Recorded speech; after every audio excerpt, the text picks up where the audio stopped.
como é importante a base familiar do jogador. Eu não digo base familiar de onde ele foi criado, porque a maioria ainda vem de lugares pobres que não tem aquela base familiar como a gente imagina que tenha ou que deva ser.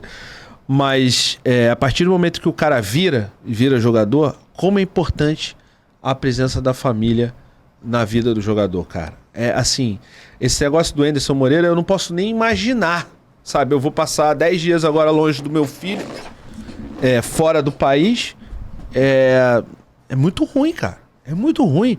Aí você imagina o cara não vê a família, os filhos vão, né, se criando, ficando adultos e tal.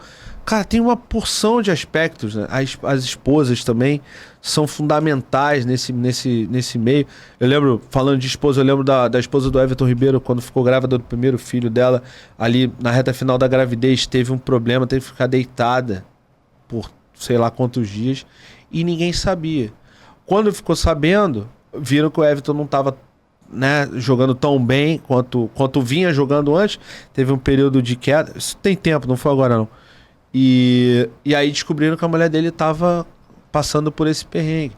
E assim, você falou um negócio que até discordo um pouco, que é o seguinte, tornar público. Ele não precisa tornar público, porque a gente sabe como são as nossas torcidas, e aí do outro lado, o torcedor vai pegar no pé desse jogador para que ele se perca emocionalmente dentro do jogo.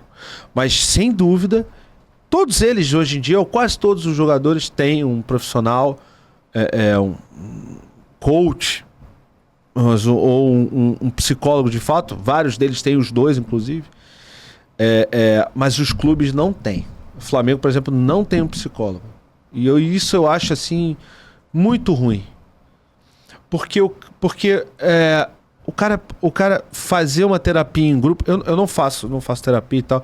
Eu tento resolver meus problemas psicológicos. Todo mundo tem, tá? Todo mundo tem. Todo mundo.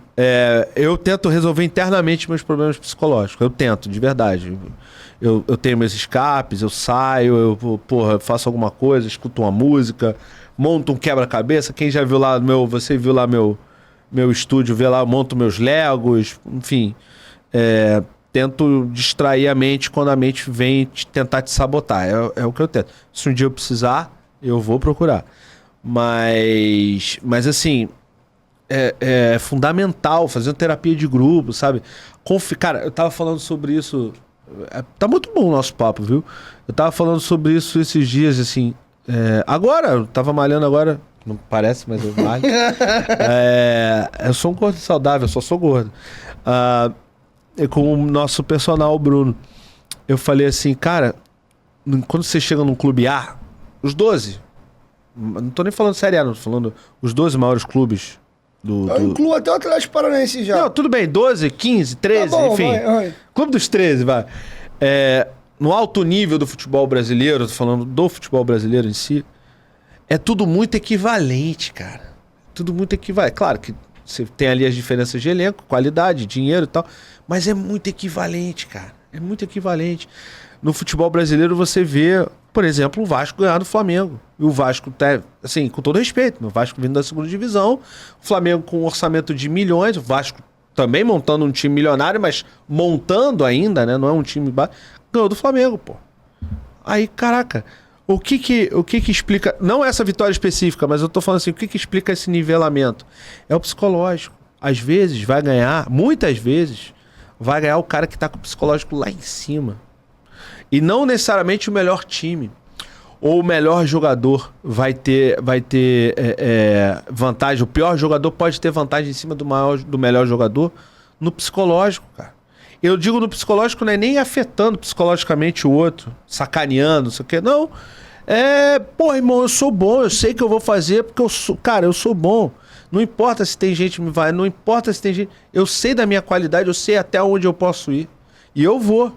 Então, se o cara vai com esse pensamento, cara, ele vai conseguir. Cara, não tem dúvida. Por isso que a gente vê jogadores aparecendo aí. Né? O Flamengo acho que disse que ia contratar um jogador da Portuguesa. Né? Assim, o Pedro Raul, que é um grande atacante, saiu do Goiás. Tava no Goiás, cara, chegou aí no Vasco. Foi disputado por grandes clubes da Série A.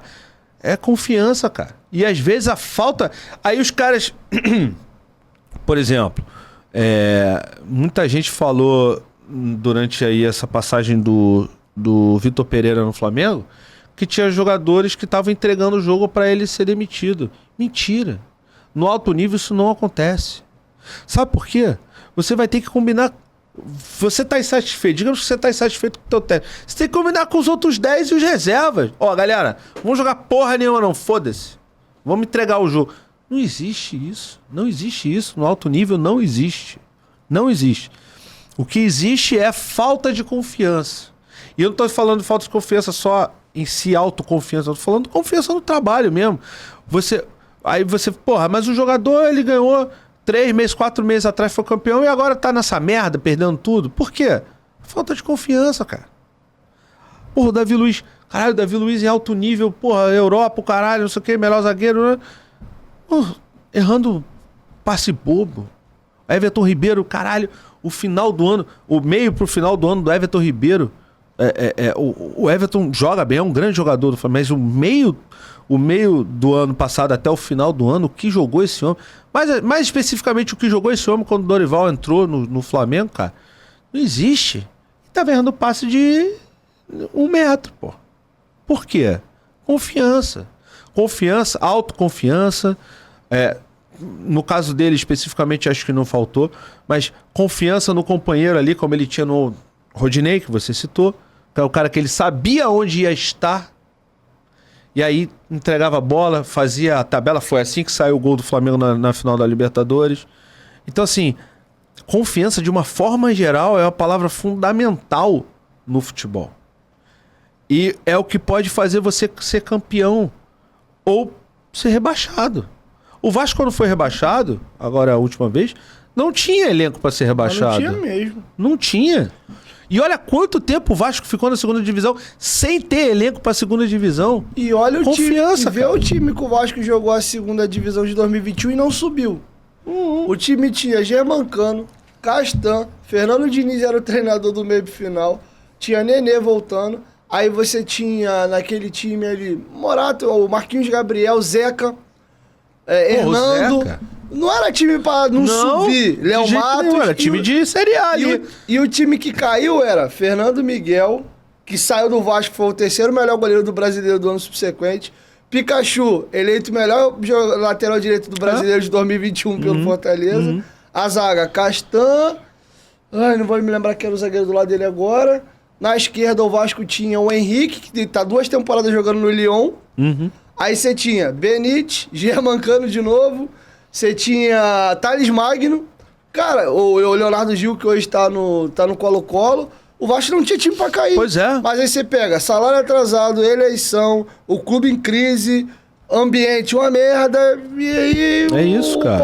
O caldo entorna. Agora você imagina, eu não sei se o Vasco tinha psicólogo na época. Tinha a Maria Ruas.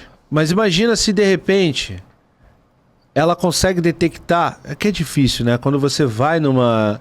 Eu não tô querendo atacar essa psicóloga não, de jeito nenhum, pelo amor de Deus. Mas quando o time vai numa draga, vai numa queda assim eminente, é muito difícil você detectar uma coisa específica para fazer aquele time virar o jogo. Mas imagina se você consegue detectar isso. Imagina se você consegue fazer com que o jogador recupere a confiança. O Vasco não caía, cara. E detalhe, Luxemburgo treinador. Então... O Luxa chega, faltando 11 rodadas, o Vasco era o primeiro time fora da zona. Com ele, entra e cai. Pois é. Então, essa questão psicológica é fundamental. Fundamental.